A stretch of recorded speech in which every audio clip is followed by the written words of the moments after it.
আসসালামু আলাইকুম রহমতুল্লাহি আবরাকাতুহ। আজানের সময় ভুলেও এই 5টি কাজ করবেন না। যদি আপনি এই 5টি কাজগুলো করেন তাহলে মহান আল্লাহ তাআলা আপনার উপর ভীষণভাবে নারাজ হবেন। চলুন জেনে আসি সেই 5টি কাজ আসলে কি। নাম্বার 1, আজানের সময় কখনো কথা বলবেন না। মুয়াজ্জিন যা বলেন তা মনোযোগ সহকারে শুনুন। নাম্বার 2, আজানের সময় আপনি মোবাইল টিপছেন, মোবাইল টেপা বন্ধ করে দিন।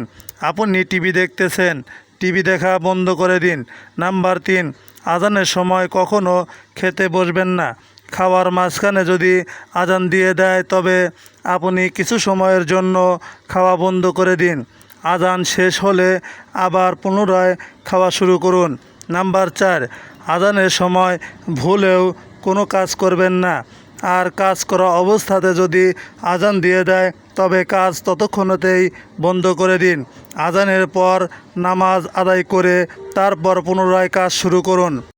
আপনার যত কাজ আছে তা শেষ করুন ও আল্লাহ পাকের শুকরিয়া আদায় করুন। নাম্বার 5, আজানের সময় কখনো বাথরুমে ঢুকবেন না। আজান শেষ হলে বাথরুমে ঢুকুন। আপনি আপনার জরুরত যত কাজ আছে শেষ করুন।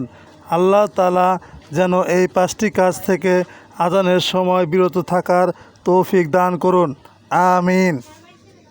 আরও এরকম ভিডিও পেতে আমাদের চ্যানেলটি সাবস্ক্রাইব করে লাইক, শেয়ার ও কমেন্ট করে আমাদের পাশে থাকুন।